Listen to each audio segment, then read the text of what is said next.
मुरबाड तालुक्यातील विविध समस्यांबाबत ठाणे जिल्हा एकता मंचने प्रशासनाला निवेदन सादर करून तातडीने कार्यवाहीची मागणी केली आहे। दिव्यांग कक्षाची स्वच्छता व सुशोभीकरण, दिव्यांगांना घरकुल लाभ, पाणी टंचाईग्रस्त गावांमध्ये बोअरवेल, राष्ट्रीय महामार्गावरील खड्डे बुजवणे, ग्रामीण रुग्णालयात ऑर्थोपेडिक डॉक्टरांची नियुक्ती, वन आगी रोखण्यासाठी उपाययोजना तसेच मोहराई येथील धोकादायक वीज खांब बदलण्याच्या मागण्या करण्यात आल्या आहेत। मंचाचे राष्ट्रीय संस्थापक अब्बासभाई शेख, भरत दळवी, नजीरभाई शेख, सलीमभाई शेख आदी पदाधिकाऱ्यांनी संबंधित विभागांना निवेदन देऊन 7 दिवसात समस्या सोडवण्याची मागणी केली। तालुक्यातील विविध प्रश्न प्रशासनापर्यंत पोहोचवून त्यांचे निराकरण करण्यासाठी मंचाने मोहीम सुरू केली आहे।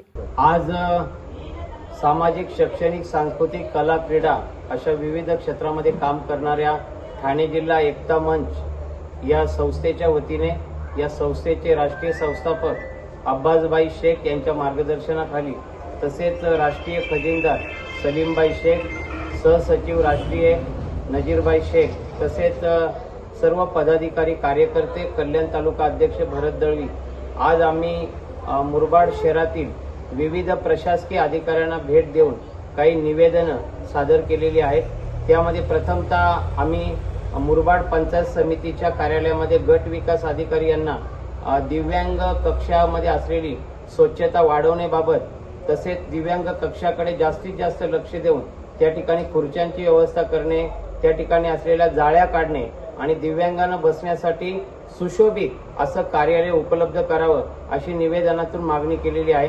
तसेच मुरबाड तालुक्यातल्या दिव्यांग बांधवांना घरकुल मिळावं यासाठी सुद्धा ठाणे जिल्हा एकता मंच यांच्या माध्यमातून आम्ही मागणी केलेली आहे।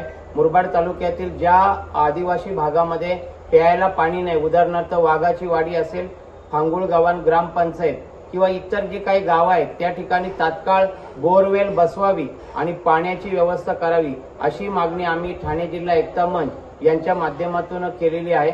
तसेच ठाणे जिल्हा एकता मंच यांच्या माध्यमातून आज अधीक्षक ग्रामीण रुग्णालय मुरबाड यांना प्रत्यक्ष भेट देऊन आणि निवेदन देऊन ऑर्थोपेडिक डॉक्टरांची आणि सगळ्या प्रकारची ऑपरेशनची व्यवस्था करावी, कर्मचारी नेमावेत अशी मागणी आम्ही केलेली आहे। जेणेकरून मुरबाडला आलेल्या रुग्णाचं ऑपरेशन मुरबाडलाच झालं पाहिजे, तो पुढे कल्याण आणि डोंबिवलीला जाता कामा नये, जेणेकरून मुरबाड तालुक्यातल्या ऍक्सिडेंट झालेल्या रुग्णांना किंवा इतर रुग्णांना त्याच ठिकाणी ऑपरेशनची व्यवस्था झाली पाहिजे अशी मागणी निवेदनाच्या माध्यमातून केलेली आहे। राष्ट्रीय महामार्ग विभागाला सुद्धा आम्ही रस्त्याच्या कडेला असलेली धोकादायक झाडं काढून टाकावी, तसेच ज्या ठिकाणी मोठ्या प्रमाणात खड्डे पडलेले आहेत की या खड्ड्यांच्यामुळे मोठ्या प्रमाणामध्ये अपघात होतात, अपघाताला लोक बळी पडतात आणि त्यामुळे अशा प्रकारचे खड्डे राष्ट्रीय महामार्ग विभागाने तात्काळ बुजवावेत अशी मागणी ठाणे जिल्हा एकता मंच यांच्या माध्यमातून आम्ही केलेली आहे।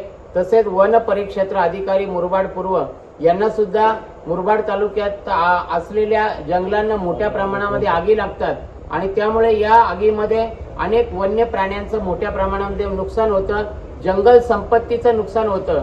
हे टाळण्यासाठी वनांना आग लागू नये यासाठी वन परिक्षेत्र अधिकारी आणि वन विभागानं तात्काळ लक्ष घालावं अशी सुद्धा मागणी आम्ही केलेली आहे। तसेच आमच्या एकता मंचचे पदाधिकारी, कार्यकर्ते जे मोहराई गावाला राहतात त्यांच्या घराच्या पुढे रस्त्यावर काही एसटी लाईनचे पाईप हे वाकलेले आहेत, खराब झालेले आहेत।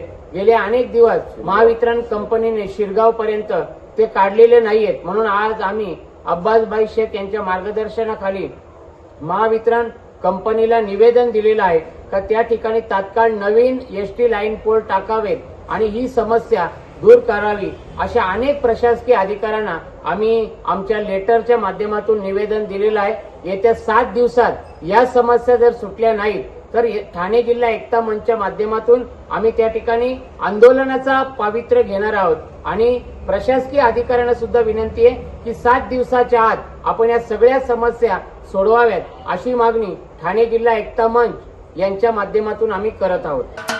महाराष्ट्राचे सर्वमान्य दैनिक समर्थ गावकरी अहमदनगर, पुणे, नाशिक, जळगाव, धुळे, नंदुरबार, सोलापूर, कोल्हापूर, सांगली, सातारा, मुंबई, ठाणे, पालघर, रत्नागिरी, रायगड, सिंधुदुर्ग, नांदेड, उस्मानाबाद, बीड, औरंगाबाद, नागपूर, गडचिरोली, भंडारा, गोंदिया, अकोला, यवतमाळ, बुलढाणा येथून एकाच वेळी प्रसिद्ध होणारे एकमेव दैनिक, सर्वसामान्य जनतेचे खुले व्यासपीठ. संपादक आहेत विश्वासराव आरोटे. मोबाईल नंबर आहे 9423 38 8508. दुसरा मोबाईल नंबर 9423 46 72 72. तिसरा मोबाईल नंबर 75 88 15 0001. वेबसाईट आहे sgavkari.com. मेल आय डी आहे aklgavkari@gmail.com.